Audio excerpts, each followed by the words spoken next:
Hello, hello, hello, hello, WeatherBrains. 496 for July. Well, wait a minute. This is technically for let's see, July 27th, and we're doing it on July 22nd, 5 days in advance. This is going to be very confusing. It's a Wednesday night special. Um, Vacation schedules mandate that we do some earlier shows than we typically do. So this will be released into the wild on July 27th. But this is the pre-show. This is the part of the show where we share boring, sometimes very boring personal stories, humorous anecdotes, and we say outrageous things. So, Bill, you outdone yourself, man, with that guest on Monday. Wow, Wasn't he that was great? so that was like probably the greatest guest we've had in a long time. I mean, it's one of those where you didn't want the guy to stop talking because his Right. stories were so good. Yeah, he was. Uh, I wow. knew he was going to be good, but I had no idea. And I read his blog about Joplin, and I thought, oh boy, and then it was way better than even what I read. So. And boy, he came up with the like 10 show titles Oh too. I yeah, mean, it was it funny. was just Yeah. nonstop. So I told him he's welcome back as a panelist anytime he wants. And Troy Kimmel was one of the best guest panelists we've ever had. So it was a great show. good chemistry there. Mhm. So yeah, if you're watching the replay here, this is an off night. We typically don't do shows on Wednesday nights, so I'm not so sure who's going to be on the line with us here this evening, but we'll find out. And most importantly, we need to get our guest on here. So let me dig in and invite him. We actually have his email address here, which will work fine. And we're going to drop that in the old invitation here.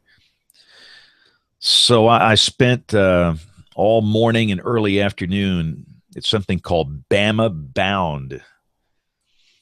For This, for Jay this is for this Joplin. freshman orientation for Cool. your incoming college student, and you find out how they'll clean you out of all your money and Just go uh, ahead and give him your checking account. yeah, no, it doesn't matter if you got scholarships. Well, they're going to clean you out one way or another, and Oh yeah.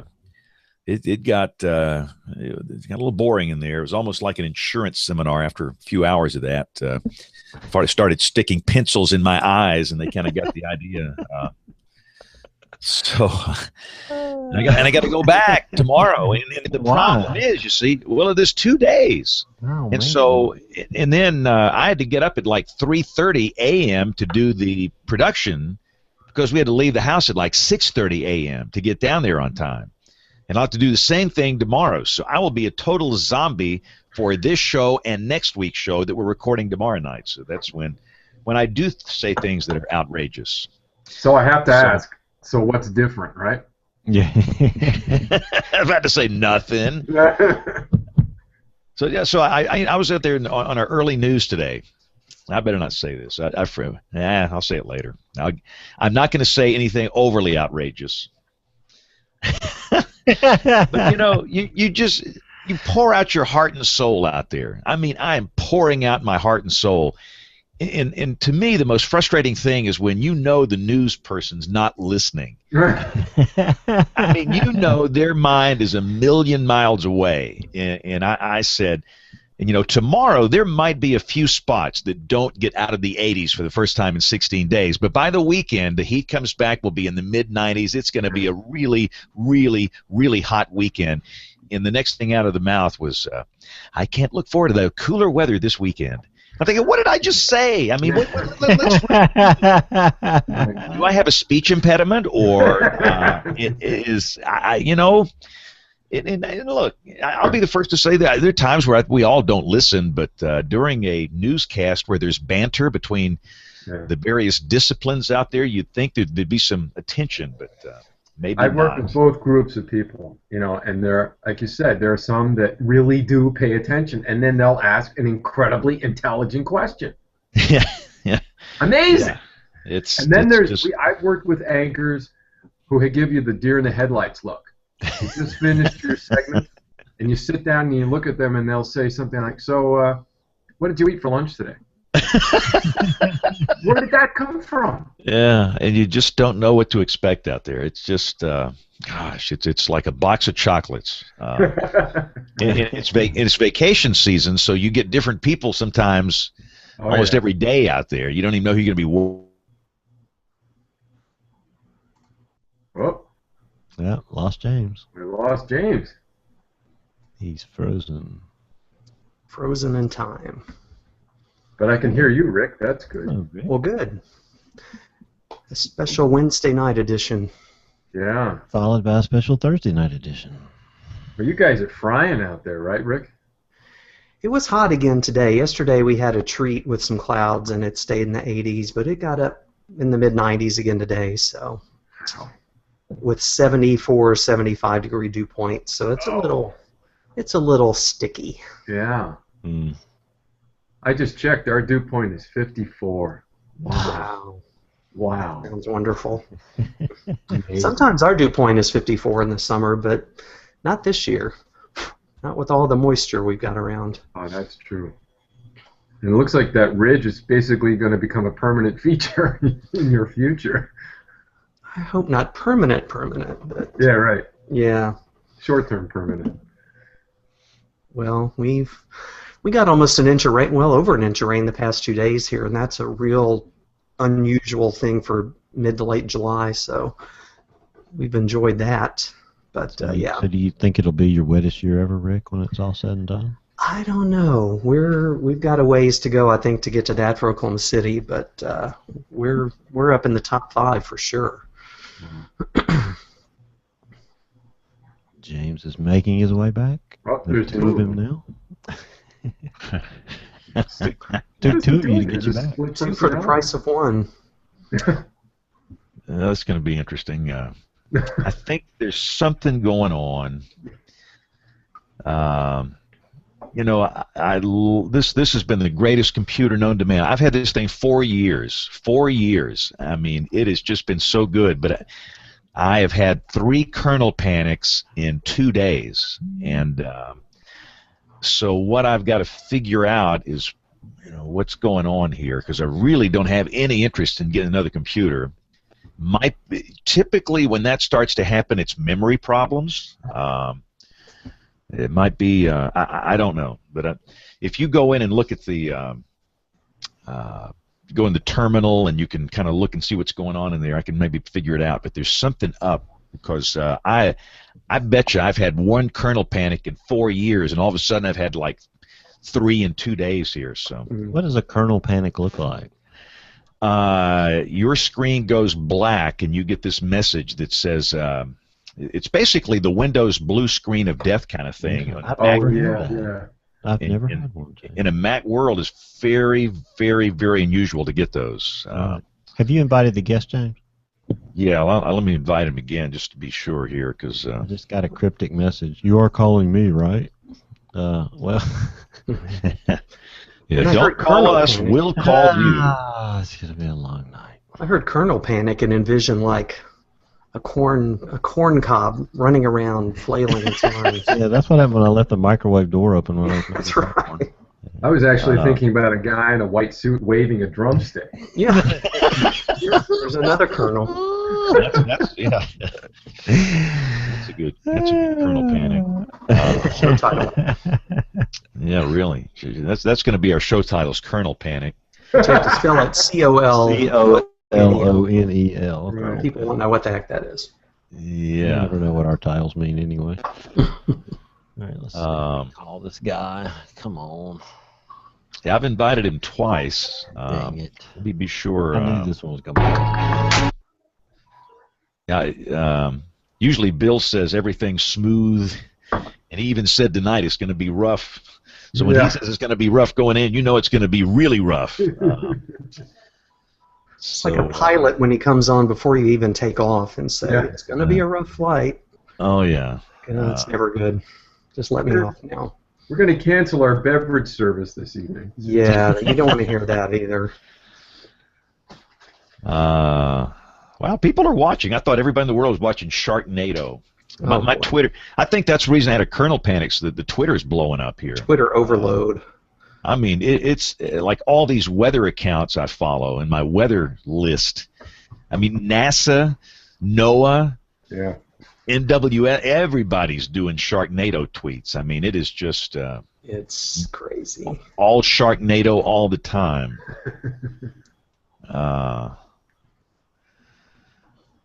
Oh, boy. Oh, good. We've had a big manhunt here. They just captured that guy. That's good. I don't like manhunts. All right, Craig Edwards. Craig looks like he's a retired MIC, huh? Yeah. Do you guys know him by chance? No, I don't. I don't think I've ever met him, but I think he was up at the Minneapolis office. Yes, he was at the Twin Cities office, and he's written a book, and he's the first on-site meteorologist for a Major League Baseball team. This will be good to get him on here if we can get him on here. And the other nice thing about doing it in this way, we don't have cable television, so we don't have the time constraints here. That's nice. So Craig just sent a text here that says "good to go," See that? and which means he has to click on the little video button, and Oh, I think he's coming. Looks like Kevin's coming too. but anyway, we don't. What they're going to do? In fact, we are on cable television now. Hello. But as we do this live on a Wednesday night, we are not under the typical time constraints. They'll roll this like it's live next Monday night for our cable television. Kevin, are you watching Sharknado? Excuse me. There's my answer right there. No, I have avoided all of those. I feel like that's one of those things that you can't unsee, and I don't want to see it. Have you guys watched it? No. Yeah. No. Rick, have you watched it? I watched a little bit of the first one mainly because of Twitter and just to see what was going on, but I haven't seen the other two. Mm-hmm. John? If you're on Twitter at all, it's like getting a blow by blow. By the way, somebody just tweeted, I would like Kevin Selly's son to do a review of this film. So that would be good. Yeah, it wouldn't be kindly, I'm sure. Maybe that's a segment we need on the show, movie reviews with... Oh, yeah. And I got to be sure I've had My a lot kids hear of me requests. rant and rave about these things. In answer to your question, Kevin, last night we turned on the first episode, and just so I could talk about how outrageous it was, and my kids just go, "Oh, come on, just enjoy it." Yeah, It's interesting, though. There's a lot of people, the Red Cross and others, that are using it as a serious, using it as a vehicle to promote preparedness. And I saw emergency managers today posting pictures of their disaster survival kit next to their Sharknado survival kit. Wow. I don't know. Some people are getting some good out of it, I guess. Yeah, anything to get some attention, I guess. I guess. No, I'm gonna pass. Well, you haven't missed anything, Kevin. Good. Yeah. What channel is this on? I don't even know where to look for it. I think it's on the Sci-Fi channel. Yeah, that's right. That's right. Wow, I guess we probably get that at home. We get like 5,000 channels. We have DirecTV, and I have no idea what's on that. I mean, just hundreds and hundreds of these channels, and it just every time I turn it on, it's hoarders or women who name their butt cheeks. It's just the kind of stuff that I'm not that interested in. So Tiny houses, tiny house hoarders. yeah. Tiny house hoarders. We had my neighbor's a murderer, and Yeah. it's bad stuff, man. somebody at work today mentioned these Sharknado movies. They're so bad they're good. It's like they've range folded. They've gone all the way around to the other Range side. folded. That's great. That's a great line. Yeah. I thought that was funny too. Yeah, something transcendent. What's this thing Bill's got? It's captioning. He's muted, but it's captioning him. You guys see this? Really?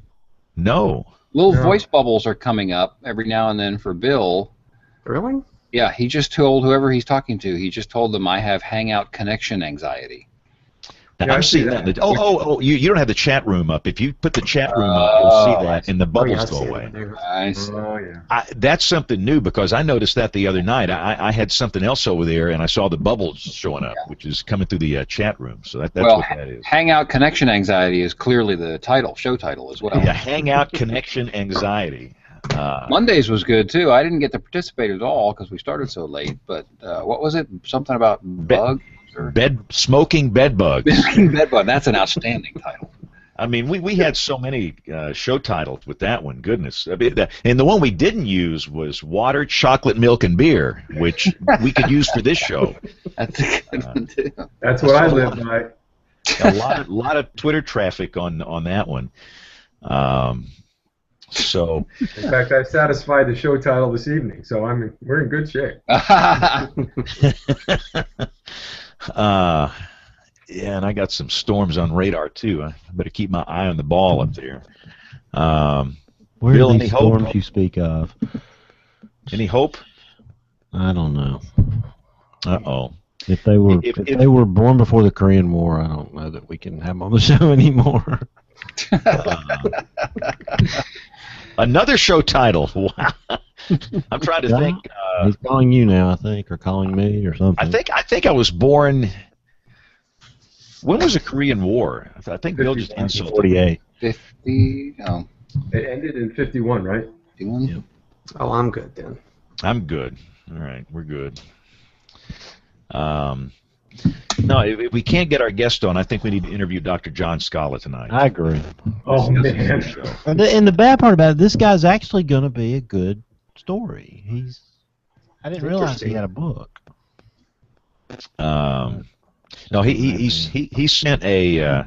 All he has to do is click on the little video thing, to get on here. So he's having to do it from his phone.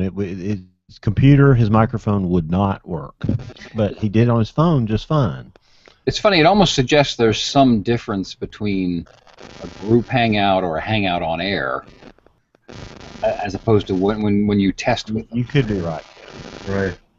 That's right. Now, whose buzz is that? That's another strange. I'll hear that buzz. I did. Mm-hmm. It's gone. I think it's Bill because he just muted and it went away. This might be a challenging show, but I've learned that challenging shows tend to be the best shows we do here. So we'll wait for a few more minutes. We'll wait about 5 minutes. There's Craig. He's on a hangout right here on my phone. He can't get on the main one. That's not going to help. I know it's not going to help, James, but I use it on phones and tablets all the time, and it works. It's just very easy. I mean, it's very, very easy. Well, let's get this thing started here. We'll grill. The three of us will just talk. And we'll see if we can bring Bill and our guest in here, Craig. All right, let me get the recorders going. All right.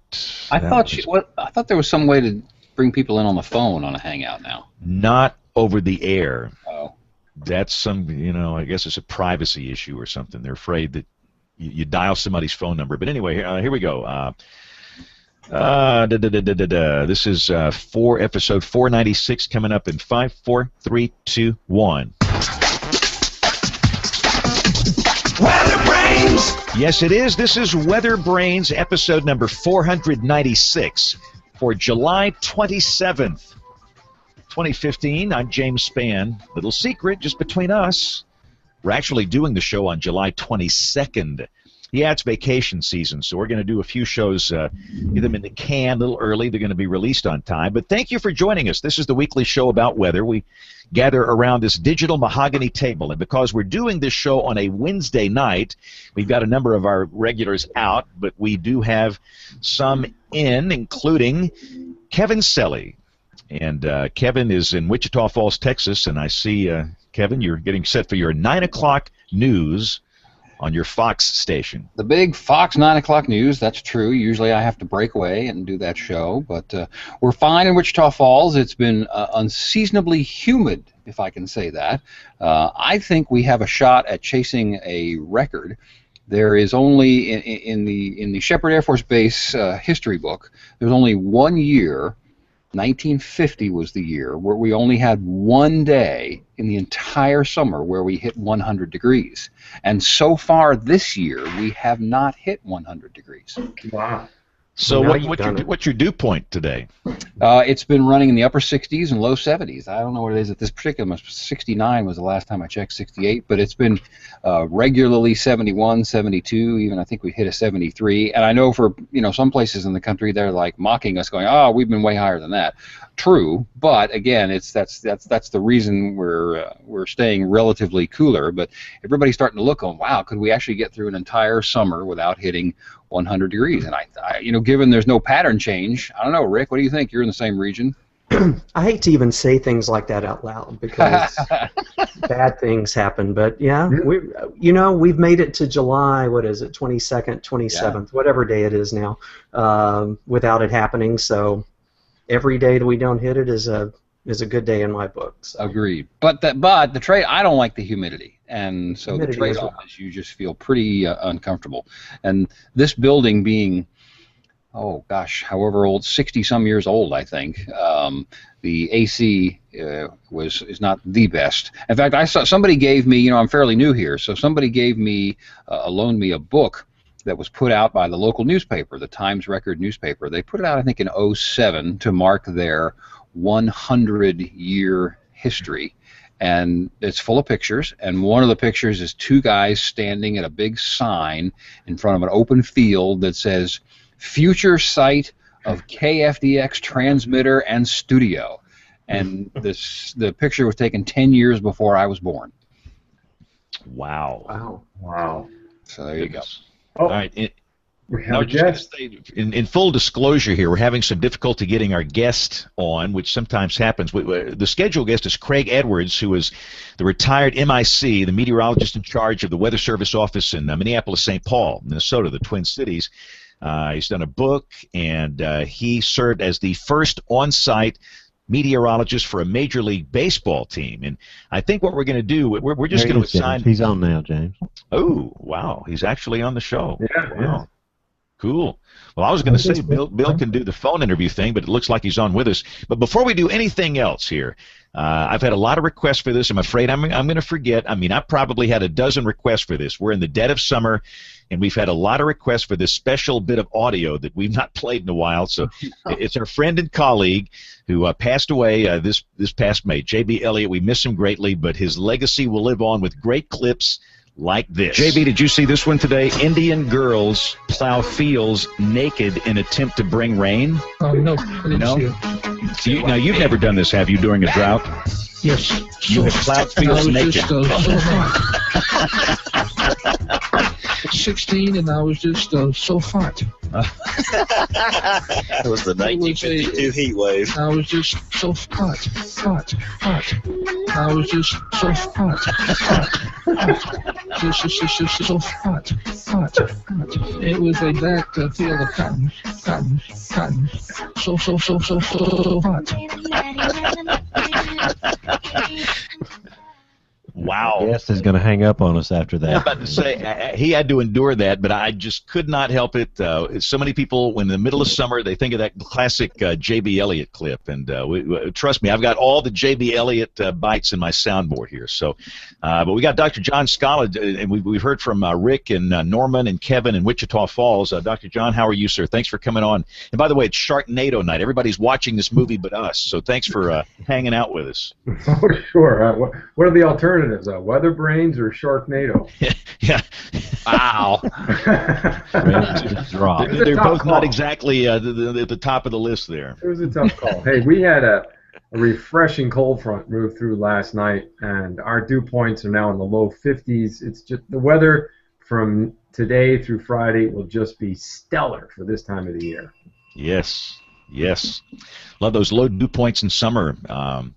I hope it stays. I'll be in Boston at the end of this month, and boy, a 52-degree dew point sounds good. But Bill Murray, let's bring in our guest. You didn't comment on my shirt that Elle brought me down for you, James. Look what I'm wearing. Nice. B for Bill. Yeah. There you go. B for where James is going next week. So Bill, bring in our guest tonight too. I'm afraid the first thing our guest heard was the JB routine, so you better bring him in before he hangs up on us. Yeah, he doesn't think we're very nice people right now. But anyway, tonight's guest WeatherBrain has done more since he retired than many people do in their careers. He was with the Weather Service 34 years, retired as the MIC at the Twin Cities office. He since has provided weather on James's favorite network, NPR, written a book, and has served as the first on-site meteorologist for a Major League Baseball team. Craig Edwards, welcome to the show. Well, welcome. You know, I was having really good audio for the Sharknado story, but now all of a sudden my audio has dropped down. So I hope it's better on your end. I hope you didn't have good audio for the picking cotton naked segment. As long as your audio was out for that. I heard a question and start giving you an answer then. Okay, good. All right. Well, just do the best you can. Craig, I had no idea when we were talking that I had your book. You know, when you mentioned yesterday that you had a book, I went down to my library, and there it was, Nature's Messenger, which is a real interesting read about your career and your interest in weather and your family. So, you know, tell the audience how you got interested in weather. Well, what happened is I actually was teaching a confirmation class, and we went to a conference, and some people, one of the speakers asked us, how many people are writing a book? And, of course, 17-year-old kids are not writing a book, so I dared somebody that I would write a book, and she helped me to that promise. Some 17-year-old young lady said, where's your book? 5 years after I made the comment, and I showed her a chapter. She said, the chapter is not a book. So it turned out 6 years later, after I had retired in 2008, I finally finished a book, and of course everybody by then had written a story on global warming, and Al Gore had the story out there for a couple of years, and so I wrote a book called my memoirs, and it's the way I remember growing up with weather in the 60s and people like Roger Treemster on WIND radio, and Murray and Trudell, and people like P.J. Hoff on the weather and WBBM. And so I wrote a book about my memoirs, and then at the end, as I was finishing up in my career with the National Weather Service, I wrote about climate change in regard to stewardship. So taking a non-political issue, I wrote it on the regard of everybody has personal ownership of this planet. We're here for a short time, and we are just renting space for a while. So the twist I put on the end of my book was we're all guilty when it comes to a carbon footprint in global warming. So you mentioned growing up listening to the weather on the radio, and of course that was an important thing for all of us. I know it was for James, it was for me. Not quite sure what we're seeing here right now. Well, you're seeing my ear, I think, because I hardly got any audio. So I got the phone held up to my ear. You might want to cut me out of the audio and just listen to me on the. I got a face for radio. I can barely hear you guys, and that's why I went into radio after I retired. So perhaps we can talk a little bit more about that. Now, you ask a question, I'll take the phone away from my ear. So you mentioned all these great radio weathermen from the 60s. So talk about how that influenced your interest in weather, Craig.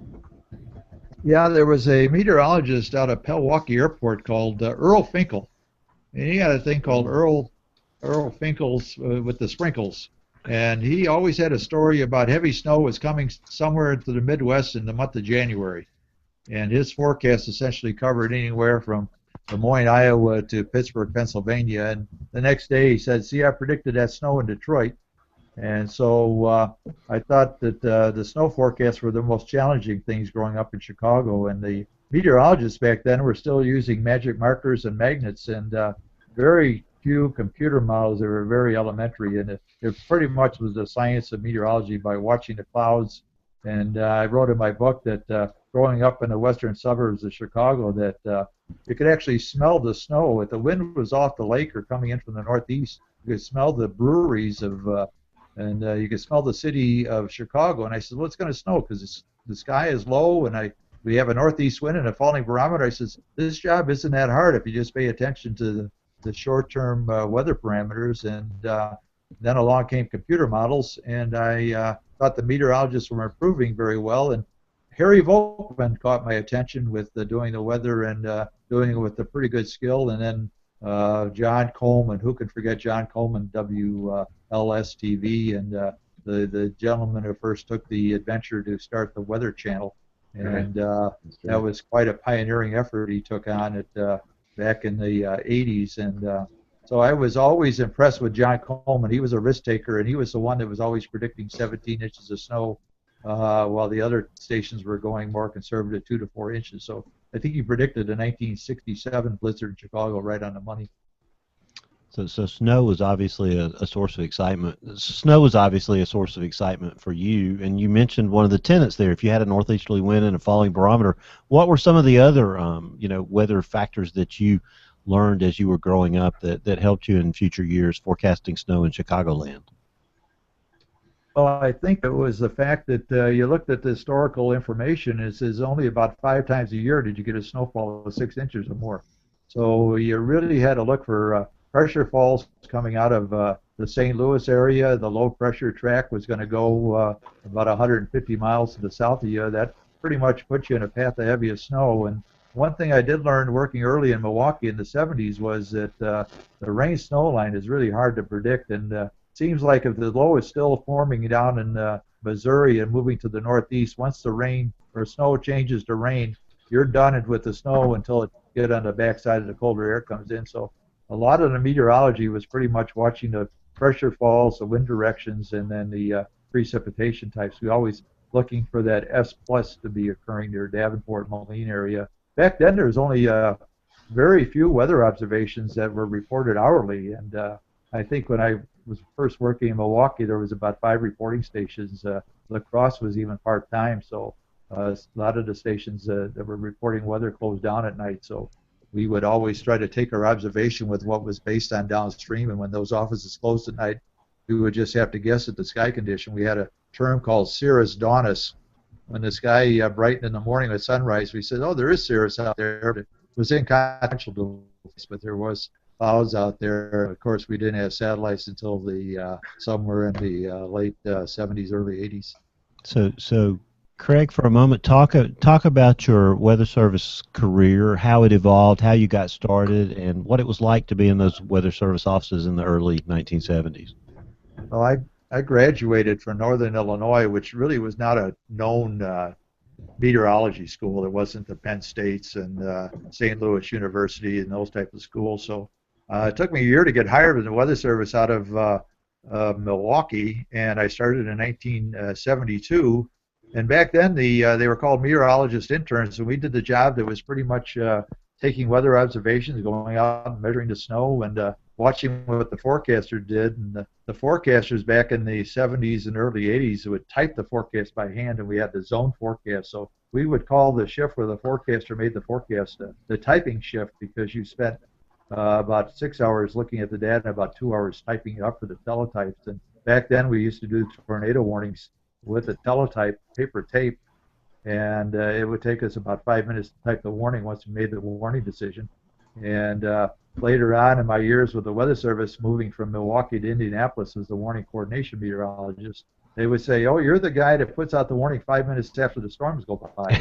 It's hard to refute that, because quite often after the teletype message cleared the wire, somebody had to go in there and to the wire service and get that and then read the warning. So once our warning was prepared and typed and transmitted, it took about 5 to 10 minutes to get on the broadcast system. So it was quite the delay we had when putting the warnings out, and we had to phone up and say yes, indeed. By the time we made a warning decision, it was a little bit late for some areas. And when we moved to the era of the Doppler radar, and we tried to predict, as we do today, tornado development based on velocity signatures and tornado indicated by Doppler, we were putting out warnings before there was a tornado reported. And when we first started doing that back in the 90s, people would call, news media would call and say, where was that tornado that you based your tornado warning on? And we say, well, it was a tornado signature on radar. And they says, well, then there wasn't really a tornado. And he says, no, that's right. And then we started looking at the data. And of course, many of you know that we're still indicating a 70% false alarm rate on tornado warnings with Doppler radar. Now, of course, Craig, a key component of forecasting, winter storms for the Chicagoland area is the type of low pressure system you're dealing with. So, talk about the different kinds of lows, what you called them, and how you decided, how they were going to behave when you didn't have model data. Well, I was just a rookie back then, and I would watch these meteorologists stand over the teletypes and get the hourly observations and plot these surface maps. So literally these hand-plotted surface maps would take 45 minutes to analyze. So by the time you had the weather map analyzed, you were ready for the new round of data to come in. So Bill Harms, the meteorologist in charge, I believe, at Milwaukee before I got there, came up with the thing of a panhandle hook, which is a rapidly falling pressures coming out of Oklahoma and Texas that ended up with the storm tracking through Missouri and on up through central Illinois, and the pressure falling rapidly in Springfield, Illinois, and headed toward the Chicagoland area was a good indication that we were going to get dumped on with heavy snow. So even today, we did a thing, and Al Morrison and Jim Lebd out in Milwaukee had a system called the LIMO method, which would take the center of back in the olden days of the LFM and models like that, and we would track the vorticity maximums, which if we had a 24 absolute vorticity value, we would translate that to about 12 inches of snowfall. So we would use old school methods of the track of the vorticity maxima and then put an overlay template on that and come up with where we think the band of heavy snow is going to fall. So it was a rather unique system, and I wish meteorologists would go back to look at some of those techniques that we used back in the 70s and 80s to forecast heavy snow. Very, very simple, but still true today of where a heavy snow pattern was set up. Craig, this is John Scala. I would love to see you get in front of a synoptic class today and talk this way. I've been out of teaching for a few years, but I told the students on the first day of class, show up with a box of colored pencils. And they would look at me like, why? We have computers. Well, why are we doing that? Well, to get your hands dirty so you can to actually plot data, to actually realize what the data is telling you. And it seems to me that we've lost the technique of pattern recognition. Can you comment on that? Yeah, I saw that as I was finishing my career in the Weather Service in 2005, 2006. Meteorologists weren't even going outside to look at the sky and to sense the weather. And I wrote in my book, a meteorologist should be outside and experiencing the invading cloud shield. That was another thing. We could see the cirrus and altocumulus coming in and the lowering cloud layer, and so the meteorologists would actually go outside, at least the interns would, every hour to observe the sky conditions and sense the changing wind directions. And if that wind was turning from the southeast to the east or the northeast, you were in line for some heavy snow. So I know each meteorologist that typically the World War II pilot meteorologists that were there in the 70s when I came to Milwaukee had their own pencil box and colored pencils, and they would analyze those big DIFAX maps that come in.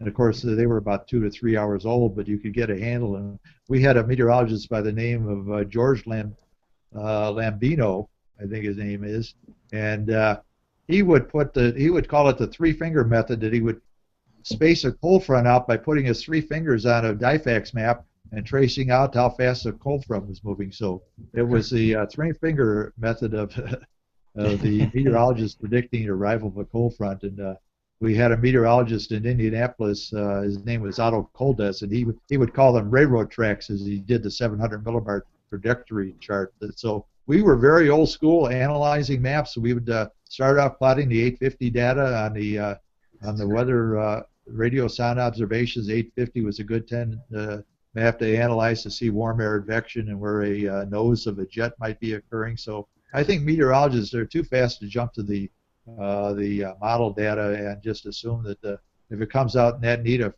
pattern, it must be accurate. So, Craig, you may have known Bert Reeves in 1978 at Indianapolis. I was interested to see the story you told about that big winter storm that hit the Midwest. Talk about your role that morning and how it evolved during the day, and how you were on pins and needles as you waited on that storm to evolve. Well, that was a historical great system to monitor that Bert Reeves was working that day. I remember him plotting the surface charts, and I was supposed to come back on a midnight shift and work a forecast shift. And I remember that we had a winter storm watch out and a winter storm warning and a chance of heavy snow. And as that system evolved, Dennis McCarthy, who eventually became the Central Region Director, was working the day shift, and the thing was evolving, and I was getting a little nervous because the night before I had worked a midnight shift, and I put out a heavy snow warning based on a weather system coming out of St. Louis in Missouri, and I couldn't sleep. I kept getting up to look at see if it was snowing, and when you're sleeping, you cannot hear snowflakes. Or you're trying to sleep, you cannot hear snowflakes hitting the roof, so you have to get up every few minutes and look out the window. So it was a restless day, and finally at 4 o'clock, I couldn't stand it anymore. I called the weather office, and Dennis McCarthy answered the phone. He says, "You better rush out and get some groceries because we're about to issue a blizzard warning about 10 hours before the onset of the height of the blizzard." So I hauled myself over to the grocery store, and WIBC, the main radio station in Indianapolis, was alerting people and scaring them to death with this blizzard warning for Indianapolis. And some of the meteorologists were predicting no way was this storm going to hit Minneapolis or Indianapolis. It was going to go east and hit more like Columbus, Ohio, and Pittsburgh. And by the time I got to work at about 10 o'clock that night, the snow was falling and blowing so hard you couldn't see the lines on the interstate. The short story is I ended up spending 3 days at the Weather Service office, the snow up to our hips, and went out to my car on Saturday morning, 3 days after the storm. It finally had abated, and there was so much snow packed around the engine of the car, the fan belt wouldn't even move. The snow had flowed that strong. So if people want to look back at that blizzards of what was that year? 1970. 78. Mm-hmm. Somebody Well, give me a year. Cleveland bomb. Went on forever. I know. There was a blizzard of. Remember the blizzard? I'll never forget. I forgot it. Yeah, I think it was 1978, Craig. Yeah, it was it. Yeah, that was the Cleveland bomb. I think what happened is it was overshadowed by another storm that hit the New England, and we became like the secondary story of a storm that hit a bigger populated area in New England. So Craig, you talked about that great storm, and I remember Bert Reeves' wife Nancy was a good friend of ours, and I heard Bert tell that story about the blizzard warning, and I always enjoyed that a lot. Hearing about that. Now, you were one of the first community preparedness meteorologists in the 70s. Talk about the super outbreak and what impact it had on Indiana, and what your job was like in that role as it evolved. Yeah, I was an intern at Milwaukee, 72 to 76. Of course, the super outbreak of the multiple tornadoes that affected the Ohio Valley with very severe storms and numerous tornadoes. And people talk about how climate change has impacted severe storms and increased the number of tornadoes. Well, you go back to those tornadoes in 1974 that pretty much also launched Dr. Fujita's career in Great Forbes. That the National Weather Service said, are we working hand in hand with the media and the public safety officials in the counties to prepare people to be geared up before these events arrive, and that they got a chance to be prepared a day or two ahead of time. So they said, how would you like to go be the warning preparedness meteorologist, or at that time was a community preparedness specialist at Indianapolis? And I said, I think that would be okay. And of course at that time Al Jagler had just become the MIC at Milwaukee coming up from Indianapolis, and he convinced me to go. And so we took a dog and pony show on the road each spring beginning in February through March and April, and prepared the communities for severe storms, and met at the time with emergency managers and the law enforcement agencies and anybody who would come as a spotter. We had very crude slide series, a lot of drawings of clouds and wall clouds, and not much in the way of video of what they have today to do storm spotter. We had cloud graphics showing a picture of thunderstorm and those types of things. I remember we showed the Neosho, Missouri tornado and the day of the killer tornadoes that way preceded Sharknado. So it was quite the show. I remember doing the 16 millimeter projector and the old smoke-filled rooms where the firemen and the policemen would be sitting there having their cigarettes and drinking their cold drinks and taking the show anywhere from Bedford, Indiana up to Kokomo, Indiana. So a lot of running around the state and laying the groundwork for what became the Warning Coordination Meteorologist back as the Weather Service reorganized back in the 1990s.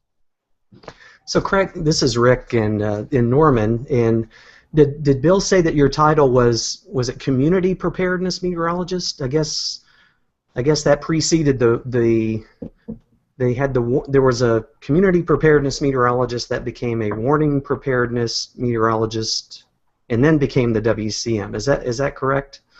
Yeah, what they called it was a focal point assignment, like somebody became the AFOS assignment, and somebody was the agricultural focal point, and the aviation focal point. So there was a focal point assignment called the Community Preparedness Specialist. Then it evolved into the Warning Preparedness Meteorologist. And then when the Weather Service reorganized, they dropped the Deputy Meteorologist, and at each forecast office, they dropped one position, created two positions. That's when they created the Science Officer and the Warning Coordination Meteorologist for the spin-up WFOs. It's hard to believe that there was I'm a WCM now, and it's hard to believe that the WCM was ever a focal point that a GS12 forecaster did in their spare time, so to speak. So anyway, we've come a long way. Yeah. Hey Craig, I'm sharing the map that Fujita put together of the 74 outbreak, and a quick look suggests about 19 tornadoes were mapped in Indiana from this event. Do you remember how many did you participate in any damage surveys, and how many if you did?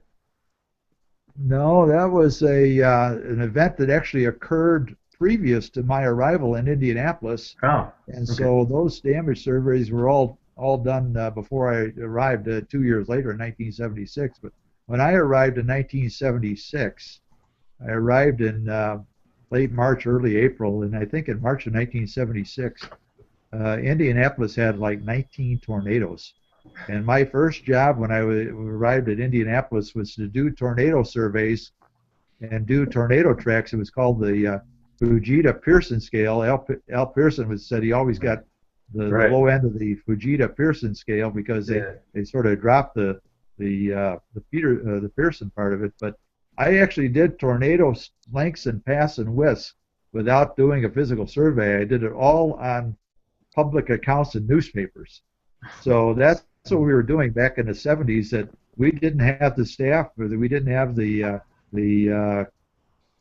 talent and the techniques and the GPS to actually go out and do surveys. So in the late 70s, a lot of the tornado surveys were just on newspaper accounts and what farmers saw or what somebody saw. There were very few storm chasers.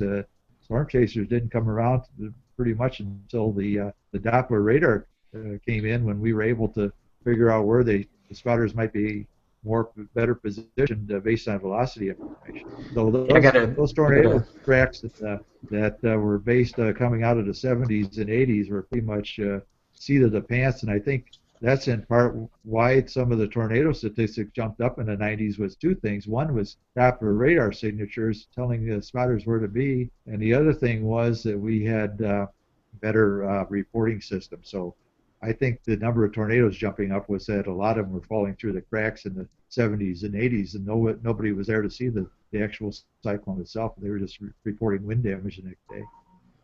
I got a secret for you. There's still damage surveys being done that way. Maybe not newspapers, but we do a lot of virtual tornado damage surveying in our office. We we don't have the people and the time and the ability to go do it, and I know lots of weather service offices are like that. So yeah, we're not waiting a month for the clippings to come in, but we're still employing some of those same practices today. Yeah, and I assume that the number of tornadoes jumped because you didn't have to fill out those ridiculous storm data reports on manual typewriters, probably also, correct? Well, that really was something. I was actually typing that storm report on a manual typewriter and then using whiteout if you made a mistake. Then you had to get it done within 30 days of the end of the month, and then you had to send it in. And then, of course, you know what happened after that was a correction and an addition. So it was a laboring process without word processing and without the capability to look at very good graphics and maps. So it was something that was a lot of hand waving, and I think most of it was as accurate as we could have been. Well, and one of our favorite, folks that was on the show, he just passed away this year, Craig, is J.B. Elliott, who was a longtime Weather Service guy in Birmingham, spent all of his entire career at the Birmingham National Weather Service. And so, one of the things J.B. always laughed about was the RATS terminal, and you mentioned that in your book also. So talk about the radar remote and how that worked, and give some examples of how you used that in your day. Oh, that was great because I remember the National Weather Service did a survey when they were about to go into the reorganization process. They said, "Do you think a radar is necessary at each weather office?" And I thought that was a strange question, but I was working at Milwaukee where we didn't have a radar. So if you can imagine working in a weather service office where there was no radar, and this is what was going on in the 60s, that we had the radar was out of Neenah, Wisconsin, and it was a paper fax map that had no color to it, and it was annotated by the radar operator, and it would come in on a fax map, and you'd have TRWXXA, which was an intense thunderstorm, hail producing indicated, and the radar operator would put on the cloud tops of 55,000 feet. I don't know. I remember one of the lead meteorologists was working on a July day in the 1970s in Milwaukee, and there was a lone thunderstorm like near Green Lake, Wisconsin, and the radar operator put on their TRWXXA and topped to 55,000 feet. And I said to the meteorologist, I said, "Don't you think we ought to put a warning out for that storm?" And he says, "Well," he says, "in the next radar sweep, it'll probably be down to about 42,000, and it'll already dropped the hail, so it'll be a little too late." So he says, "No sense missing it and then being wrong twice." So we ended up getting a golf ball size hail report out of that storm, and it was a single storm. So we, lo and behold, National Weather Service let a golf ball hailstorm go unwarned for back in the 1970s, and we lived to tell about we didn't lose our job.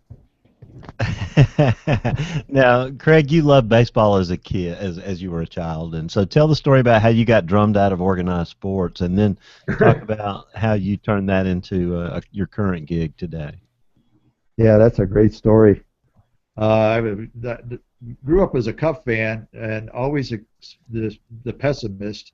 I also became cynical and sarcastic by being a meteorologist who was always told that they'd love to have a job where you could be wrong 50% of the time and still get paid. Right. So 2004, I had a stroke and lost some of my vision, and so I had the charitable people from the Weather Service giving me rides to work, and that went on for another.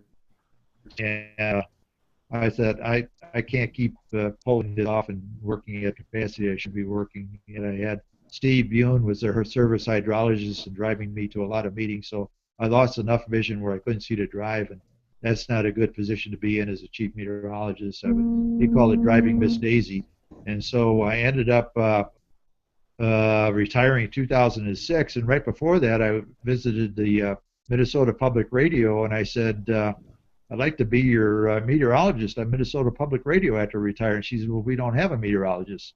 And I said, "No, that's why I'd like to be your meteorologist." So things worked out that me and Paul Huttner, who was working with the CBS affiliate at the time, ended up becoming the meteorologist for Minnesota Public Radio 24 hours a day. We were literally like a WFO because we had to put warnings out from Minneapolis across the entire state of Minnesota. So I was up at 2 o'clock in the morning, put out a tornado warning or not a tornado warning, but a severe thunderstorm warning for dime-sized hail in Kitching County and International Falls. So I says, this has got to change. So we changed the format a little bit, but Paul Huttner and I pioneered weather that in 2007 that continues to this date for Minnesota Public Radio. And Paul writes a very successful updraft blog on NPR. But as I was transitioning out of that, the Minnesota Twins were going to build a new stadium downtown and open up Target Field in 2010. So Paul and I went down there in January before the season began, and we said we'd like to be your meteorologist, and we said we haven't thought about that. And as the story unfolded, they said you're too expensive, and I'm thinking, well, they're paying these ball players $10 million a year, $1,000 for meteorologists, not that big a deal, but apparently there's some margins there that they try to save money on. So there's a lot of good private meteorologists out there and private companies. DTN out of Burnsville was very popular, of course. WeatherBug and those type of organizations. AccuWeather provide weather information to Major League ball teams. So in the last minute, right before the season started, they made the announcement from Target Field that they had signed a contract with DTN Meteorologics for them to be the official forecast for the Minnesota Twins as they open the season at Target Field. And 2 days before that, I called Larry DeVito and I said, "Are we still talking about this?" And he says, "Why don't you come down?" So we walked across center field 3 days before opening day, and we sat in the Twins dugout, and he says, "How little will you take to be the meteorologist here?" I said, "Well, I don't want to do a disservice to the professional meteorologists because plumbers are getting $100 an hour, and so I says I got to pull the profession here." He says, "Well, if you want to come down here and be the meteorologist for the day games, home games, we'll set up a deal with you where you'll be what we call the game day meteorologist. You'll be here 2 hours before the game, and you check out whether there's going to be rain to prevent the on-time start, and we'll talk about getting the pitchers warmed up, and then you'll be providing us other information, because it's very critical time for the ball game is the 1 hour before game time, because the pitchers start warming up 35 minutes before the game. If there's a rain delay, that's going to throw them off of their starting rotation, and they like to get the pitchers 3 innings. So at that time, the groundskeeper is out there preparing the field, so they like a meteorologist to be there watching the radar, and then I can come out in the field and tell them if there's a storm approaching. At the same time, they might also be getting an alert from DTN on their cell phone. So my job at Target Field is pretty much on-time start, how long before the rain arrives, and how long is it before we can get the game started again. And I was fortunate the first year after the 2010 season, very successful. When we won the division, I went out to Anaheim and met with all of the groundskeepers at their annual meeting, and I was able to give a presentation to them how weather is not solid state. And our line over the last few years at Target Field is the rain has to start somewhere. It just doesn't start 20 miles to the west of you and then progresses east. So we also have a line that says it also has to stop somewhere. So very challenging to predict the onset of precipitation as a meteorologist, says it has to develop somewhere. Craig, let's talk about your role in dealing with the threat posed by severe weather at large venues. About 10 years ago, there was a well-publicized picture taken at Lane Field, which is where Virginia Tech plays. And there was the opening game of the NCAA season, football season, and there was a lightning strike in the parking lot as the team set up for the opening kickoff. And there were 65,000 people in Lane Stadium, and this lightning strike hit in the parking lot right behind the bleachers. So I would imagine that in your role, these events, when you've got thousands of people potentially at risk for all kinds of injuries associated with severe weather, this is a major threat when you have a large venue that's in the path of, for example, on MCS, Comiskey and Wrigley Fields this time of the year is MCS City. So maybe you could talk a little bit about how you deal with that threat, how you communicate that threat.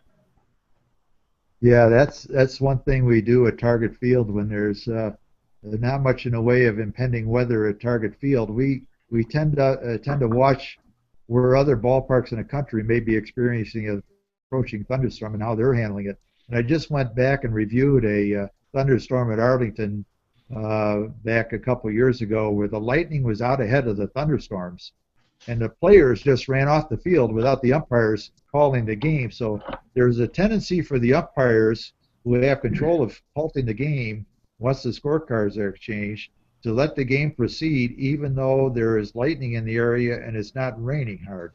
So what we've done at Target Field is we've created a process working with the National Weather Service, and Dave Horstman is the Chief Operations of Stadium Safety, and he is the coordinator of public safety messages on the scoreboard and throughout the ballpark when storms are approaching. So the Target Field has become a storm-ready ballpark. They're up for recertification on it this time, but we have a system where we try to communicate information to people in the stands without trying to create a panic scene. So my word to the people I talk to at these type of venues is, even if the ball game is continuing, there is nothing to prohibit you from remaining in your seats.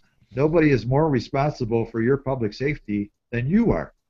So you don't need the permission of the guest services to seek shelter if you see lightning off in a distance. So I think Major League Baseball has a little bit of work to do when it comes to a policy. I know the NCAA has put policies into effect when it comes to lightning, and they are actually delaying games and and not resuming games until after a lightning situation has passed by. So Major League Baseball is still under discussions when it comes to lightning in the vicinity, and when you have millions of dollars worth of ball players on the field, and in addition to the public safety of the fans in the stands, you have a responsibility that gets to be rather anxious when thunderstorms are approaching. So there was a incident at Target Field in May of 2010 where we actually had golf ball size hail falling at the ballpark, and fortunately there was a little bit of an onset of a warning on that, so a lot of the people had moved to safety, but I remember the ball players sticking their head out of the dugout and trying to catch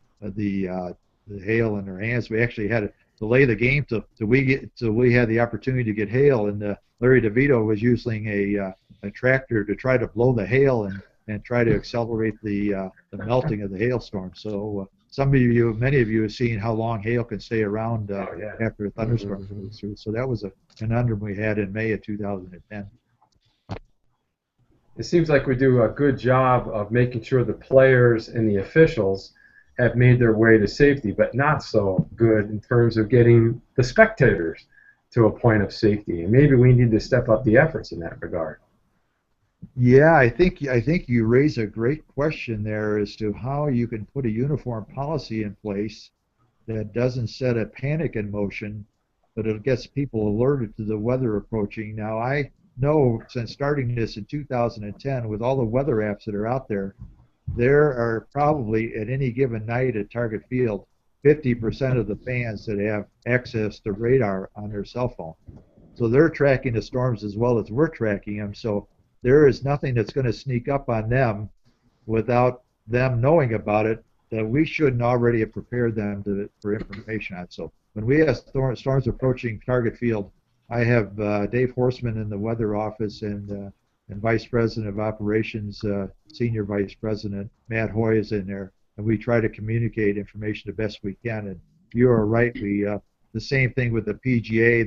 They're putting the golfers into the vans and getting them ushered to the clubhouse while there's 30,000 fans that are on the course trying to seek shelter, and some of them are seeking shelter under trees. So I think the PGA tries to do the best they can with severe weather in regard to public safety, but we still have a learning curve when it gets to people to shelter before a storm arrives. Craig, I've got a two-part question.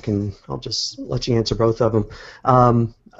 We've worked with universities here in our area, for example, and one of the universities in particular has a really well-developed plan, and they have scripts for the public address announcer if it's lightning or if it's hail or if it's a tornado or if it's a whatever. Is there something like that in place at the facility where you work the games? And do they show?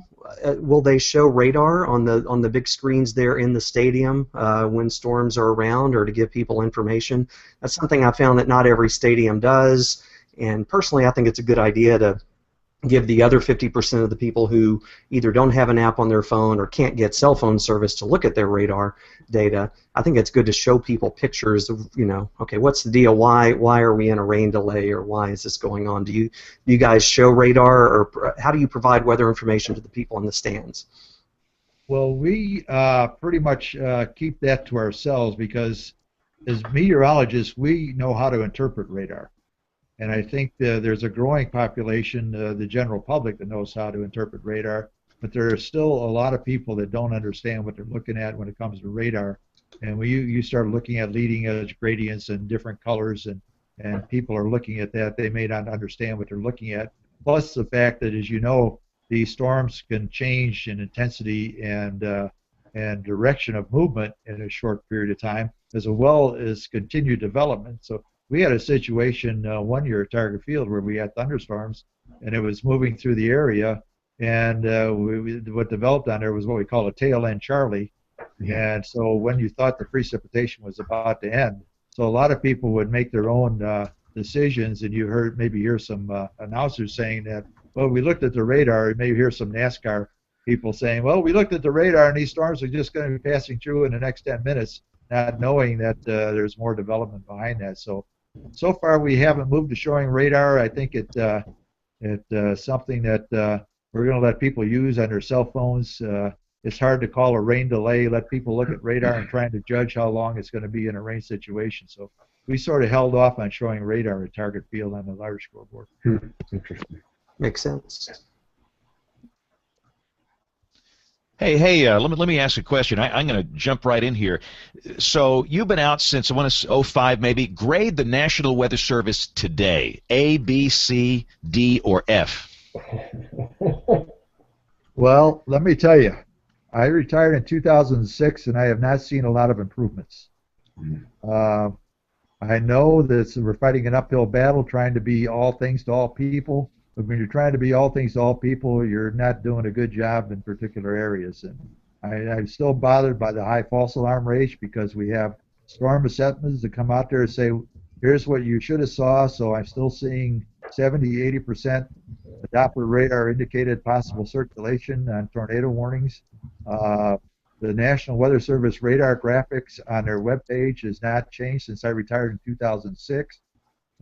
Radar scope is way ahead of the National Weather Service when it comes to using radar information, and the Weather Service Graphicast is doing a little bit better job in short-term forecasts using the RUC and the HRR. But I can tell you, Larry DeVito, a groundskeeper, is very learned on how to use the HRR and the RUC data and future radar on predicting thunderstorms, much more than what we're seeing on what the National Weather Service is providing. So I would give the National Weather Service a D, and that's only because I left in 2006, and I haven't seen much change in the capabilities of the technology. I don't use the weather information much. I like to use Weather Underground and AccuWeather type information.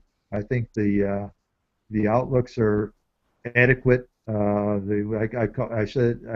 tell people, I says the 30-day outlook should say for entertainment value only, not to be used for deterministic information. So I think we've gone a little bit too far trying to demonstrate to the public what our accuracy can be, and I'm still bothered by a little bit of everybody grabbing on to El Nino as the end all for what's going on with why there's weather happening why there's a snowstorm in Boston in January because of the warm waters of the Pacific. So 10 years ago, we were supposed to have major hurricanes happening from coast to coast, 10 to 12 each summer, and so a little bit of reckless predictions. And so my own agency that treated me very well, I just a little bit disappointed in what they tried to do, and I know it's a government issue type of thing, and just recently they opened up the water center or whatever it is down in Tuscaloosa,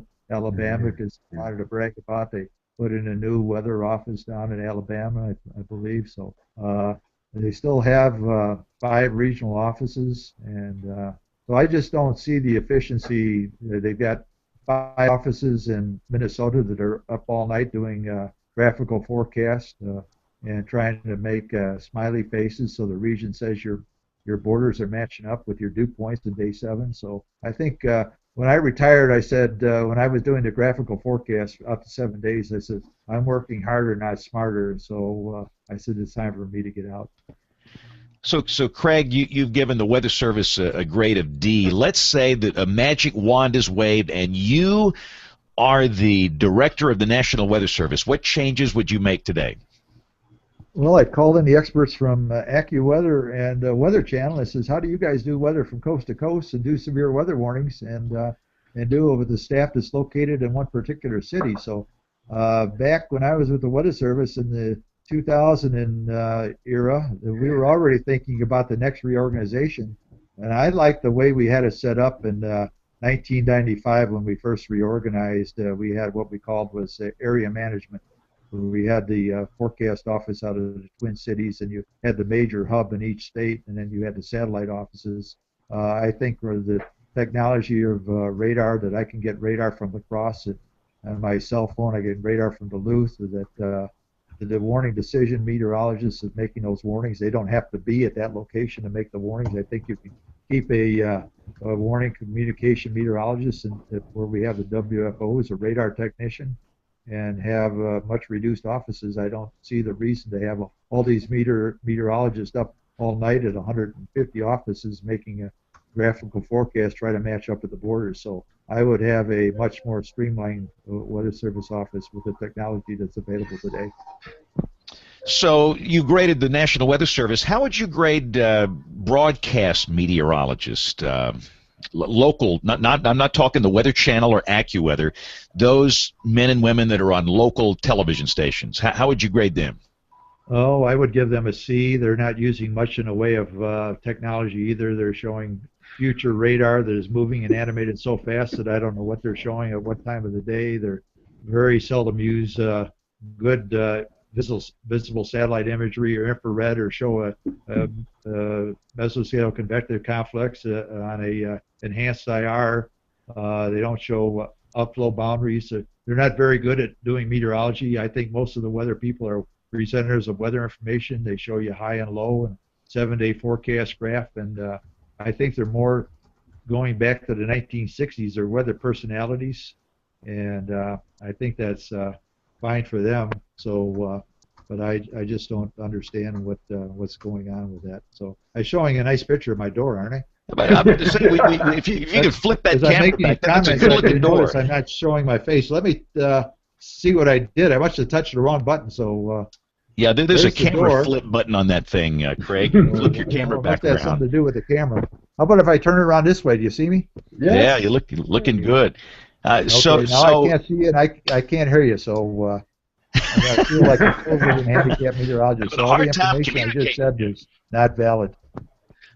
So Craig, one more, and we'll let you go here because you've been on here for an hour. Thank you for your time. If you could give some advice to young students that are graduating in meteorology programs at colleges across the country, what advice would you give them just getting started in the science? I would tell them to try to prepare themselves to work for a private company, a corporation that's weather sensitive, similar to what I'm doing with the target field. Is a specialized interest, that you are a personal meteorologist for a business, that you are tailored to make a forecast for them. I know meteorologists that are working in a private sector and that are doing work for agriculture and energy companies. I see the field of meteorology shrinking as you have these corporations that are going to these weathers, conglomerates of AccuWeathers and weather channels and WeatherBug. So I think weather is going to be a shrinking business for meteorology, and I think they ought to get a secondary degree in environmental science, maybe water quality, hydrology, those type of special fields. So to come out of school with a degree in meteorology, you're going to have a specialized interest. I know back in the 70s and 80s, it was leaning toward air quality with acid rain and those types of things, and then hydrology blossomed. So maybe a job with the city manager, city management on air quality or environmental impact, and those types of things. So I think in general the government jobs will be maybe at the county level for a meteorologist, maybe an agricultural meteorologist at a county extension agency. So those types of things that could open up to a broader range of meteorologists. So I tell young meteorologists that they ought to get a backup degree in elementary or junior high science teaching. Wow. And this is fascinating stuff. I mean, I like it. I mean, Craig is not beating around the bush. So one more, out of all of your long career with the National Weather Service, what is the one event that stands out, the highest impact event that you worked, and what did you learn from that event? Okay, it was the June 10th, I believe it was 1991, at Indianapolis. It was actually one of the days when there was a legitimate tornado situation. John Felt, who eventually became the meteorologist in charge of Des Moines and went to Atlanta, the River Center, he was working at St. Louis. I was at Indianapolis. We were looking for a squall line develop in Illinois or eastern Missouri. Ron Prespolinski, the beloved Ron Prespolinski, was doing a lot of research with Doppler radar. We were using a W74C radar. He was doing the Les Lemon techniques on the radar, and we were issuing tornado warnings for our counties in Indiana, but before the storms crossed from Illinois into Indiana, and the meteorologists in Illinois didn't like that. We were issuing tornado warnings before they were issuing tornado warnings. And Ron did a great job on radar. I coordinated the warnings. We were issuing tornado warnings with a product called WarnGen or something on AFOS. It was a very elementary. And we had, I don't know, something like 3 dozen tornadoes on that day in about an 8-hour period from about 3 in the afternoon to 11 at night. Meteorologist in charge, John Curran, came in, and we were advising people of these storms well ahead of time, and it was the type of thing that could really have caught people off guard. And I was very proud of the way the team worked together on that. The office, I think, won a unit citation, which should have been a silver medal for the work that was done pre-Doppler with just basing on storm structure, characteristics, weak ecoregions, and all those types of old-fashioned things that we base tornado warnings on, that there was actually tornadoes with them instead of just Doppler radar indicated the velocity couplet. So that was a very well warned for event, and that was back in 1991 pre-Doppler. So had a great team of meteorologists working on that day. Yeah, it's almost hard to imagine working a tornado outbreak before the next generation of weather radars came online. But listen, Craig, you've been a great guest. You spent more than an hour with us, and you didn't hang up the whole time. So thank you. I gave you a good shot of my 6-panel door here. So we love the shots of the office there. It's great. Nice printer. Yeah. I had a stroke in 2004. I need to mention that again. So for a handicapped meteorologist, I do all right, and target field buys into it too. So I see well enough to see a velocity couplet. There you go. Craig, thanks a lot for your time. Okay. We appreciate everything. Thank and have you a great guys. week. Keep up the good work. Okay, thanks a lot. Thanks, Greg. Thanks, Greg. Great stuff. Bye. So let's just real quick go around and talk about some of Craig's comments. I like the fact that he didn't hem-haw. He just came out with it. So he gave the Weather Service a D, wow, and he gave the broadcast meteorologist a C. And so we have an active Weather Service employee here. So Rick, how would you respond to that grade and your thoughts on those comments? Well, like I typed in the chat, ouch, that's, but, he's telling, I'm not saying I would give the Weather Service a D, but he's telling it like it is. I mean, there's some of the things he said have some merit. We're not moving as fast maybe as we could be or should be or want to be. Some of the stuff looks exactly the same on the web page as it did back when he retired, and some of that is government. I can see that. My question I almost asked was, well, is there anybody in the weather industry that gets an A or a B? Is there anybody out there that's doing it right or doing it? I wonder what Craig would he rate some of the national AccuWeather or the Weather Channel higher? I don't know. It was interesting comments. I thought he was great, and he didn't pull any punches. Let me ask Kevin. So Kevin, he gave broadcasters a C. How would you rate broadcasters today? Yeah, well, give me some background because I came in at the very end of that. So it was just in general, or no? I asked him to give a grade to the National Weather Service. Okay. He gave them a D and went into a long explanation. Right. And I asked him to grade broadcast meteorologist, and he gave us a C. Yeah. So how would you grade us? Well, I'd have to think about a grade, but my 2 comments, I guess, would be moving into the digital space. We have not. I think we took our eye off the ball very early. I think television did in general.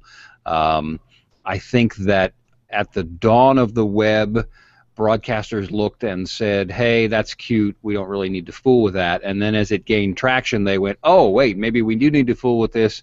And one of the big mistakes, as Terry Heaton has often said, is we just tried to port the existing product over to the web, and the web is not TV. And so I think that was a big mistake. And then, and this isn't going to be a surprise to anybody, and I'm fully recognizing the return value on social media that comes from reporting and things like that, I think that we missed the ball there. I think what happened is we just turned into push. If you look at any of our Twitter feeds, it's just full of people pushing things out that necessarily aren't useful or weren't asked for by the general public. And I think we got caught in, hey, let me see how many followers I can get. This feels like work as I'm pushing out these products, as opposed to building an infrastructure where people can come and not have to search around for data, but a designated presence for the television station. And I mean by that a better website, better communication with the public. So I guess if I'm giving grades, yeah, I might agree with those C's and D's. Hey, John, what are your thoughts on those grades? I was struck by his comments about the private sector meteorologists. I don't think in general the field is going to shrink. I think it's going to reestablish itself and become more specialized in some respects. I also think that we have become infatuated on the broadcast side with graphics, and we have lost touch with fundamental forecasting. I would rather spend time on providing my viewers with an understanding about why the weather is going to occur, rather than make sure my color scheme is right, or I've got these great graphics that will just jazz you. I think he's a little harsh with respect to the Weather Service. I think, to be honest, I think they're giving an incredible task, and they're not necessarily being given the tools or the wherewithal to accomplish that task. And finally, I think the public wants a 10 or 14-day forecast. They're not concerned with accuracy. They want a number. Wow, that's interesting. I would comment on your graphics comment, John, and I would say, rather than saying we're spending too much time or effort on the graphics, I would suggest, why don't we build the other side that you mentioned up to the level of the graphics? Because one of the things I feel like I've learned in watching Apple as a company is that I didn't think many, many years ago was that pretty matters. And we maybe, especially as scientists, don't like to think that, but I remember the days thinking, who cares what the computer looks like, when Apple computers were of pretty colors or whatever, and I thought, well, it's just a box. It sits on the floor or it sits on the table and it computes. Why does it have to be pretty? But I think it does matter, and I think Apple's products kind of prove that out. So I would say lift the science part or the forecasting part up to the level of the graphics. But I do agree with you that I think maybe the graphics part, while we spend a lot of time on that, maybe shouldn't stand alone or shouldn't be left by itself. Well, I think the bottom line is, well, I think we all have room to improve. We all have a long way to go to get to where we need to be. And the problem that we all face is that we're in this massive change. All of us, whether you work for the Weather Service, whether you're in television, you're in the private sector, whatever, our business is changing like a meteor streaking through the night. Not the science part, but the way we communicate. And we're having to juggle all these balls in the air. We really don't know how to do that. We're feeling our way in the dark. But I think what John said is important. We have to get the science right. And that's something that's not changing, the basics. And I love what Craig said, about the old days. You get the DIFAX charts, you get those colored pencils, and you spend all this time and you do this analysis, and you had the LFM, and it was kind of helpful, but it wasn't the end of everything. It was a different era, and we've kind of lost that. So I do agree with him in that we have to go back to basic science, and over and over and over I've seen problems solved by doing that. The false alarm ratio problem. Here at the Weather Service in Birmingham, they've cut that sucker in half. They've cut it in half from 80 to 40 by going back to basic science. So that's something we can do while we all at the same time learn how to communicate in a new world where people are not getting information like they used to. And even the Weather Service, I think they're guilty of, well, everybody's going to go to our websites. We've got a newly designed web page. Most people are using apps. The days of desktops and browsers, that's kind of dead. I mean, there's always going to be that, but then the Weather Service has to be better at changing, making quicker changes. And I know you don't have to do it immediately, but it just seems like, Rick, a lot of my friends who work for the Weather Service are frustrated because they can't keep up with the changes fast enough. Does that make any sense?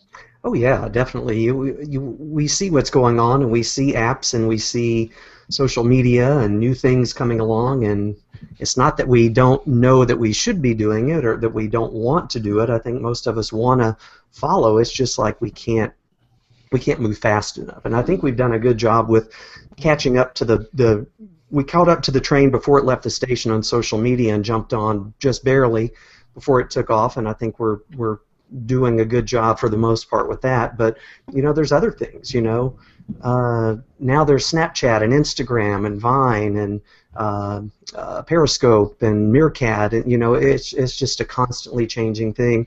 And the website, and we don't have an app in the Weather Service, and don't get me started. But I definitely feel, I can speak for me personally, I feel that we cannot move fast enough. Kevin, just say it. Kevin, I can just see it. Just say it. Go ahead. Well, no, I was thinking back, and I've mentioned this before. The foundation comment goes back to the NWA meeting that y'all had there after the big April 27th event, or the 2011 event, right. And you were streaming some of that, and you had that town hall. And this literally, I'm not lying when I say this echoes in my ear every single day. There was an older woman that got up, and she got up to, you had some sort of a public comment period, and I remember her talking about Twitter, and she said, well, when I heard that there were tornadoes, I started searching around on Twitter, and my heart sank, and I have thought about this every day since then, that this was a bad situation there. It was a bad day, and the idea that this woman was thumbing around in her Twitter feed amongst, I guess, some substantive weather information, but combined with the notes from, her nephew who she follows that he was in the middle of eating cheese, just really made me angry, because I didn't want her to be searching around there for information. I wanted her to be wherever the canonical James Spann output points were, getting information on that day. Not on social media, not being subject to that feed going by, not being subject to the Facebook algorithm. And that's where I go back and say I think that we goofed as an industry on providing good websites at the dawn, and then letting these apps kind of come in which aren't very helpful or aren't very useful or aren't very functional. I think we miss those opportunities because, in my opinion, the more valuable service is not pushing the data at people somewhere where they may or may not see it or may not want it. It's to have a place where they can pull that data to themselves when they need it on whatever platform. And you mentioned websites. I wasn't really going to talk about this yet. I'd hope to start writing about it as we get it going in the next couple of weeks. But my company, Nexstar, is going through a new website rollout and a new back-end content management system. And the local guys here are fantastic. They have allowed me to try and shoehorn in a couple of things into this website infrastructure that services, 30 or 40 some stations. But we're going to add some things that I think will be hopeful in the weeks ahead. The basic feature is something almost like a Twitter feed, but we're not going to be limited by 140 characters. We're not going to be limited by using Twitter, because that was one of the first things that came up. Oh, if you're just going to do short updates, why don't you use Twitter? We're not going to do that. It's going to be character. We want the posts to be like tweets, but not limited by that character restriction. And we're going to update that. The guys in this office are fantastic. They are so on board with this, but we're going to update this continuously to where during a weather event, there'll be an update every minute or every 2 minutes or every 3 minutes or whatever it takes. But on days when it's quiet, there will be a fresh piece of information there that is never more than 2 or 3 hours old. My premise being that if somebody wants weather information, we don't know what it is, what they're doing, they're going out to play tennis, they're going to walk the dog, whatever it is, if they want a piece of weather information at 2 o'clock in the afternoon, there should be something fresh there that is something beyond partly cloudy 72 that they saw when they checked their app or the website or whatever it was in the morning. And so we're going to continuously update this, kind of like we evolved into social media, which frustrates me. Everybody's spending so much time, especially you, James, with so many followers that you have, retweeting or putting out stuff, but that doesn't help us other than maybe from a branding perspective.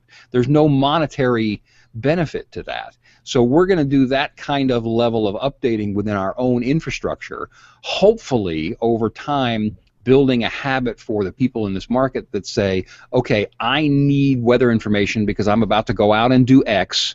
What is it doing right now? What's it going to do over the next couple of hours? And we're going to structure this in such a way that those data points can flow in a write once, read everywhere environment, so that it goes to the... Yeah. Here's a question. So how do you combat all these crap apps that say they do the same thing? Well, I mean, I'm not going to put myself up against them. I'm just going to go leave it, and the proof is in the pudding. If you're going to go to your crap app and it says partly cloudy 72, that's fine. But when you go to my app, it's going to say, if I write this thing at 9 o'clock in the morning, it's going to say between now and lunchtime, X is going to happen, which gives you an idea what's going to happen when you walk out the door. And then hopefully the message is that if you want a piece of weather information at 2 o'clock in the afternoon, there's going to be something new there that is substantive and says between now and rush hour, X is going to happen. Although here in Wichita Falls, we don't have rush hour, we have rush minute because it's such a tiny town. But my point is that your app is human-powered. Exactly. And that's what makes it work. That's what will make it superior. Well, and that's my hope. I mean, we're starting on the website because the app infrastructure, and this comes from a company standpoint, I have some pretty big hurdles to jump there, but hopefully I can get that point in there. But the human power thing is exactly right. You know, I've talked a lot about Sarah Hill, who used to be an anchor in Missouri, and she's done a couple of things, but she is really big on this human-powered idea, and I've kind of used that in pitching this. For us, quite honestly, and you know, and maybe this goes to what Craig was talking about, this is the only thing we have left.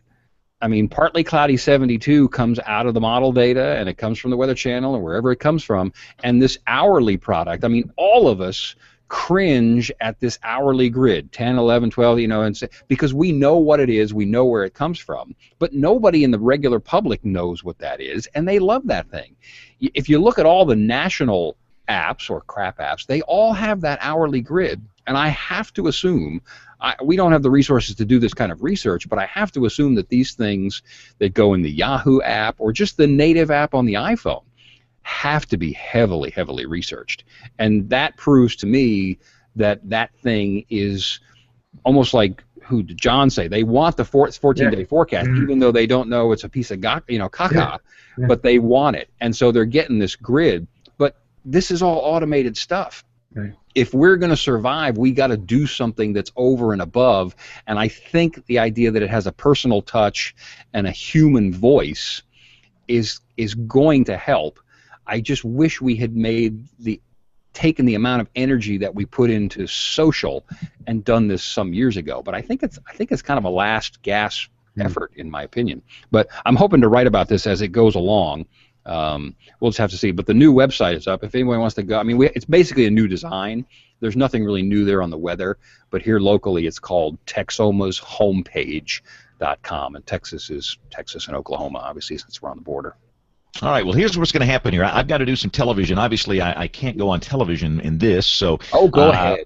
We're going to take a break, and what we're going to do, and I'll just say, as we do the show live, I don't have the Tony Rice report, but the producer will have it by the time this goes to the magical podcast server in the sky. So we're going to take a break here for Tony Rice and his astronomy report. We're going to come back with Picks of the Week as WeatherBrains rolls along. Edit.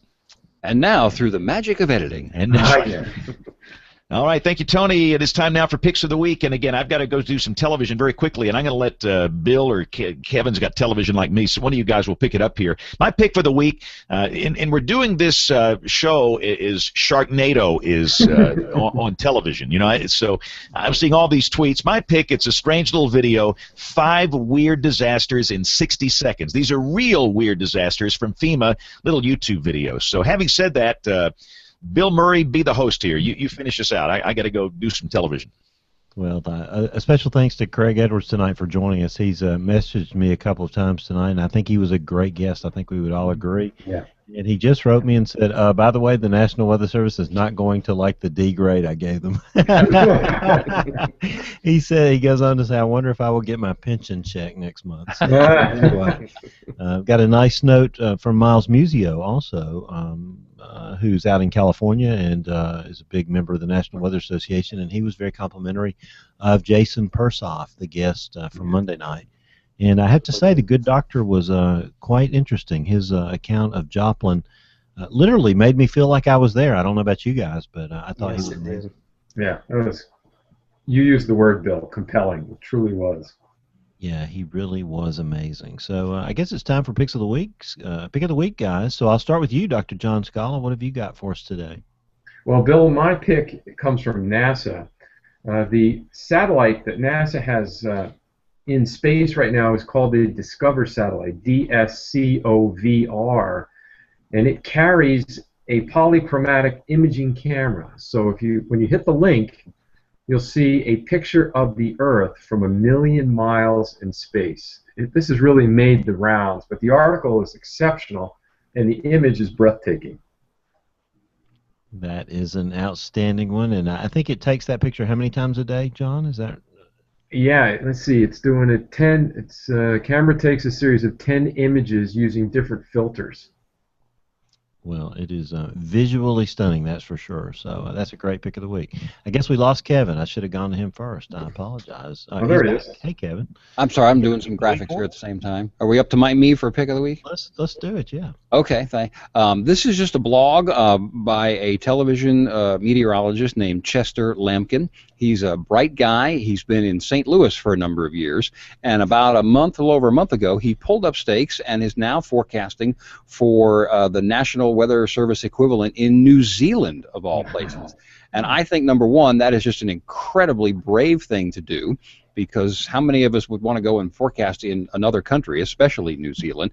But his website and his Tumblr blog, he's posting a lot of pictures, and if you know anything about New Zealand, you know there's going to be just some fabulous, fabulous landscape pictures. So the link is to his blog, Bill.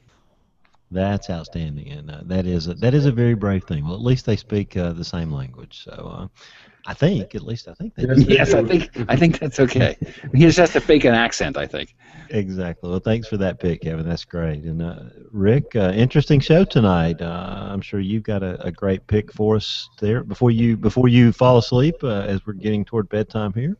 Yeah, very interesting. Craig was a great guest. I'd love to hear those stories. My pick of the week, occasionally our office, this is a selfish plug for our office, our social media focal point, Jonathan Kurtz, put together a little short 1-minute video today explaining a weird radar phenomenon that we see. Actually, it's not that weird. We see it, but this big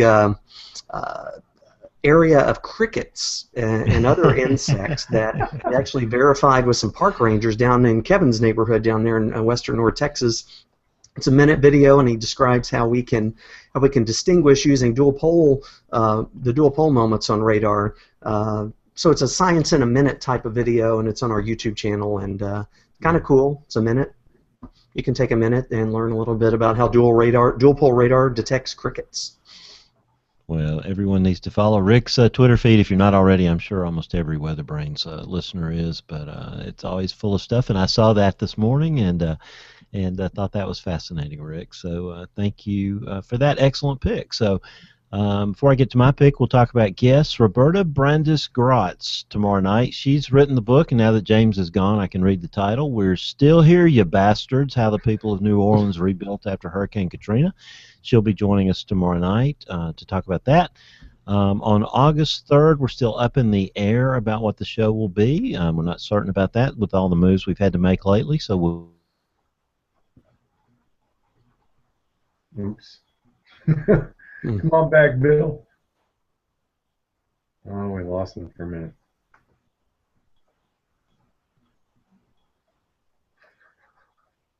Just like live television, Rick. That's all right.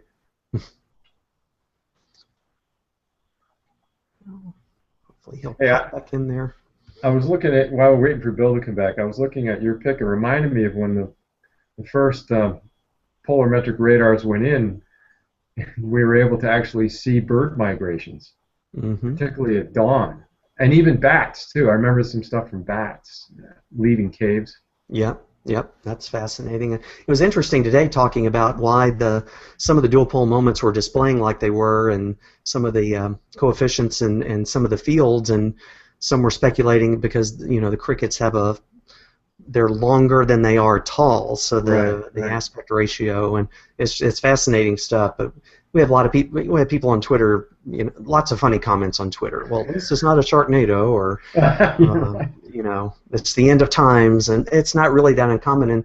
And like Jonathan mentions in the video, you really don't need. It's not like you're going to look up in the sky and see a black cloud of crickets. You don't need that many. It just so happens that it's hitting it just right. But I don't know if Bill's gonna recover from this. I think the aspect ratio of crickets lends itself well to dual pole. That's probably why it works. That was an interesting pick, though. I was looking at it earlier. Well.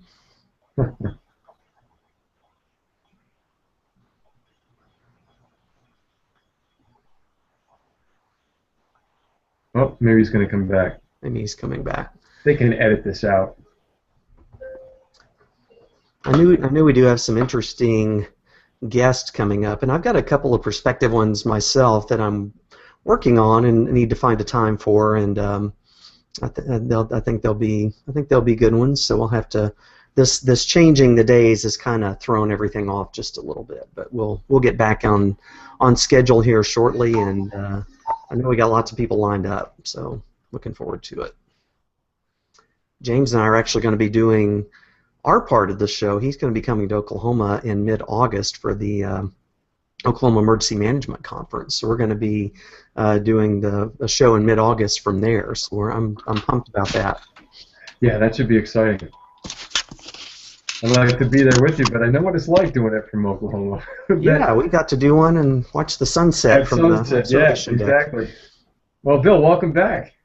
Yeah, I think the internet got tired of me rambling about the future guests of the show, so it kicked me right off. But yeah, my pick of the week, if anybody is interested, is James Franklin from the National Hurricane Center has an excellent post up on the NHC blog this week about the future of issuing warnings before tropical cyclones actually form. So he talks about the process of what they're going to have to go through and when we can expect those to begin. And it's a really insightful post, so I would recommend everyone read it. Great, I'll take a look. Yep. You still? I guess it's back to me, huh? Since I'm back, yeah. I thought you took over, John. No, actually, Rick and I were just talking about what's coming up, so we're hoping you would rejoin us. Well, good. Well, it's a really interesting time in the weather industry, and I'm really excited about our show reaching its 10-year anniversary here in the next few months, and having a show 500 here in just a couple of weeks. It's really instrumental, and I have to tell you two gentlemen that you joining the show are, two of the highlights of its existence. Oh, thank you. I'm honored to be a part of it, for real. Oh, I feel the same way. I do too. Well, I appreciate you guys professionally, and I even more appreciate your friendship. And having you on the show has been really quite an honor to us here. I know James feels the same way. And for those of us who've been with the show the entire time, you really brought a lot to it and bring a lot to it each week, and I appreciate that. Thank you. Thank you, Bill. All right, guys. Well, I guess we'll wrap it up now, unless there's any more business that we need to bring before the group. So. Hearing no such motions, I will accept a motion that we adjourn. Second. Tell everybody to find this show at some point. I don't know when it'll be. I guess Monday night is when it'll be released into the wild.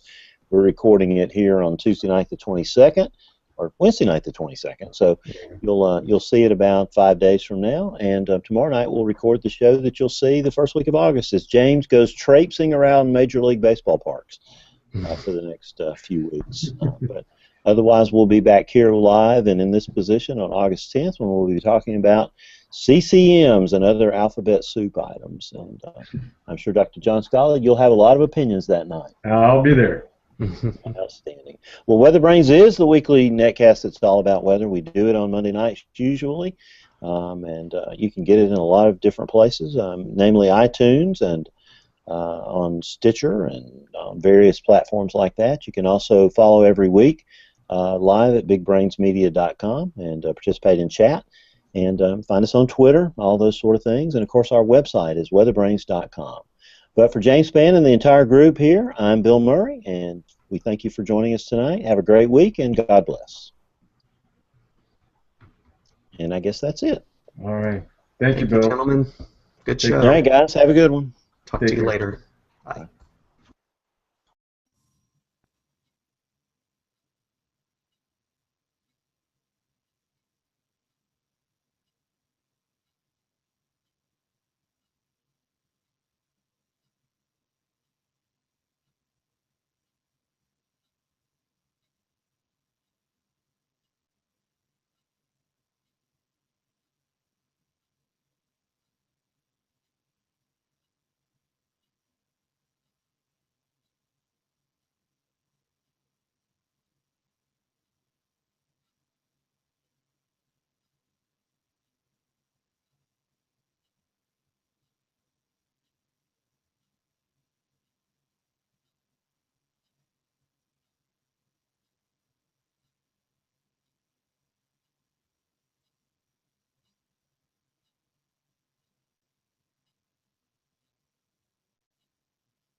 humorous anecdotes and say outrageous things occasionally, which is what we always do in the pre-show. Goodness, I forgot. I still the WeatherBrains stream is now. This is going to be weird. All right, so I'm coming in here. And the WeatherBrains stream is still on. You want to see something really weird? All right, so oh yeah, so here we go. So this is WeatherBrains, and we still have people watching. So right now we have people watching the WeatherBrains stream. The show ended like 30 minutes ago, and we have people watching the Periscope. That's the reason I'm holding my phone here. So this is just like really weird. So, and Kevin is still there. Wow. What are you doing? All of a sudden, I see everything's going nuts here. Thing out here. So we're on Periscope. You are. I am. I'm getting 2 feeds now here. Yeah, it's there's too many things going on here. Oh, on the Periscope. Oh, they're all over there. I've got I got too many speakers going here and too many feeds going. This is thoroughly confusing here. So wow. Yeah, this Kev, is too much. We'll talk tomorrow if you can make it, man. Another one tomorrow, eh? Yeah. Thanks. Keep going until we get it right. Exactly. Okay. See you now. Bye. Bye. All right.